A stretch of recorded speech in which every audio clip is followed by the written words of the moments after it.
welcome back to Midlife Chapters. If you're watching this in real time, I'm filming it around the winter solstice, which in the Northern Hemisphere is the longest night of the year and the shortest day. And I just thought that we should talk a little bit about this, about what's happening in nature and see how that is reflected back in our lives. So as you know, that this is the time when things slow down to the point where you think that nothing is happening, that things have gone dormant or even dead. Some things do die, the things that have a yearly or an annual lifespan. The days get shorter, we have longer evenings, longer nights, and this is a time for us where nature has intended for us to go within. And now I know that this is especially difficult in midlife, to experience this stillness or to experience this in a conscious way, that we can make use of the power that there is in this stillness, especially because we are pulled in so many different directions and are asked to do so many different things.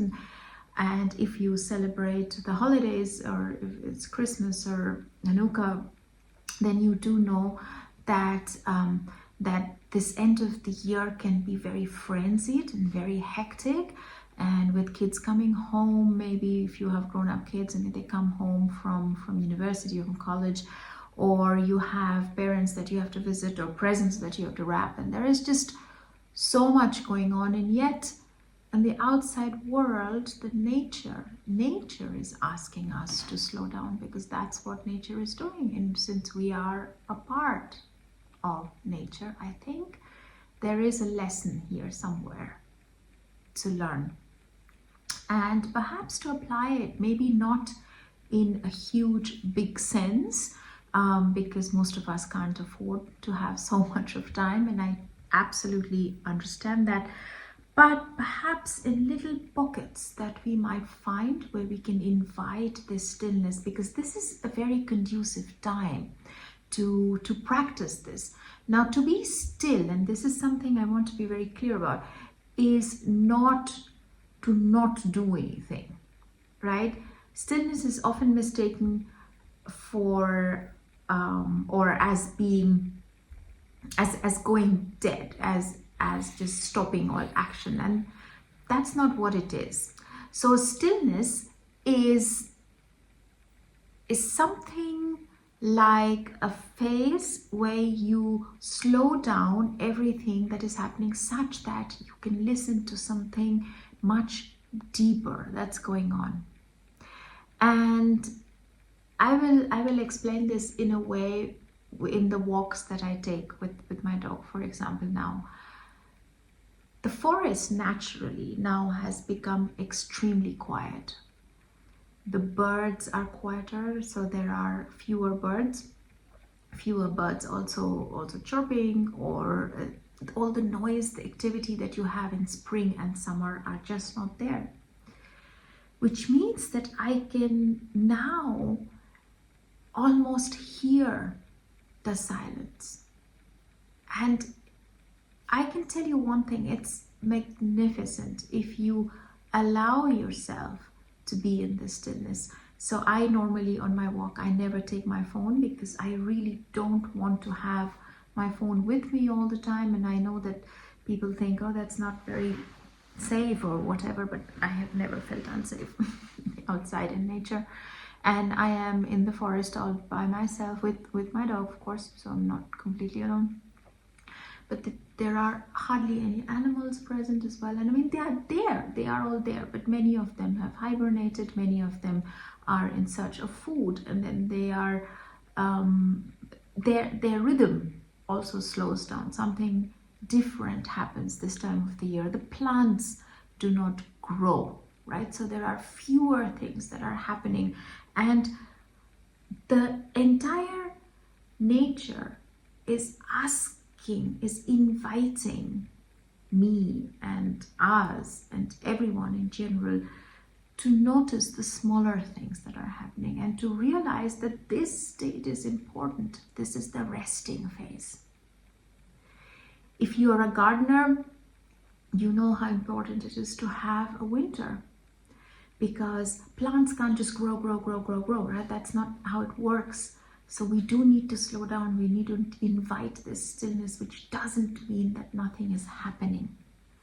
This is in fact a phase or gestation period, right? This is in fact a phase when things are happening below the soil at a slower pace. So stillness doesn't mean that that you have to stop and you have to do nothing, but become aware of the aliveness that is there within this little small seed of stillness. And at this point, I'm reminded of the poem by T.S. Eliot, and I'm just going to read the first part because I think it makes a lot of sense and it kind of fits what I'm saying for this time of the year. And this is how it goes. I said to my soul, be still and wait without hope, for hope would be hope for the wrong thing.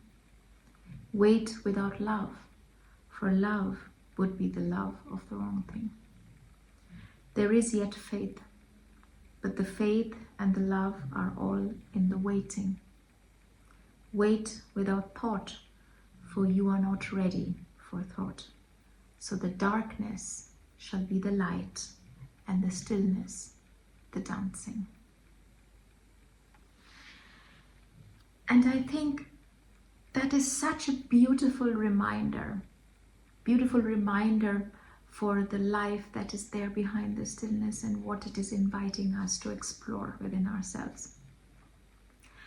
So instead of giving you tasks to do, because that would kind of defeat the purpose of what we're talking about today, I would like to give you an invitation at the end of the year to find some moments that you can experience this stillness, whether it be by lighting a candle, by making a cup of tea, a cup of coffee, by rolling out your mat, your yoga mat, by practicing some yoga, moving your body, maybe to music that you like.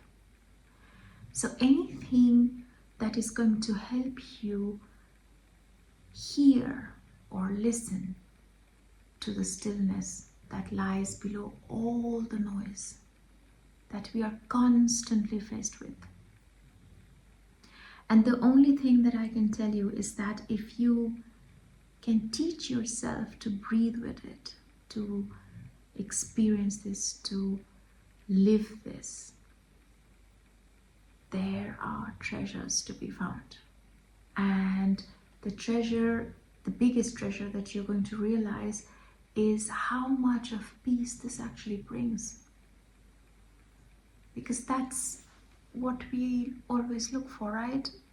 I mean, especially for us where we have experienced everything, where we have lived through so much, and we already have maybe families and career and friends and what have you. So the thing that we are now looking forward to, a lot more ease, calm, and peace. And this is something that is very potent.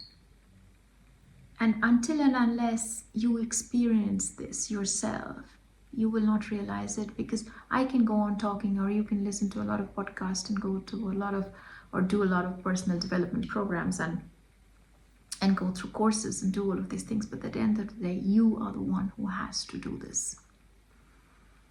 You have to do it so you can experience it fully and see the beauty of it. So that is my invitation to you for the end of the year, for the stillness that is there. And if you want, I'm going to put the poem of T.S. Eliot also in the description box, because I think it is just so beautiful. And a reminder to all of us, that could be an anchor. If you want, you can print it out, or you can write it down on a beautiful card and put it somewhere where you can see it. That's going to act as a reminder to quieten down and just take a moment. There is nothing that is not going to work if you do not attend to things right at that red hot minute. I mean, there are very few things in life actually are that urgent. But try to practice this. Let me know how this goes, how this lands, how this resonates. I'm always very happy to hear from you, so do like, share, comment. This is my my way of sharing some of the experience that I go through in my life, with the wish that it is going to help someone out there. And with that being said, I wish you a very happy New Year, a good holiday season, and I will not be filming next week, but in the new year we'll be back with new chapters. And remember that the next chapter starts now. Talk to you next time. Bye bye.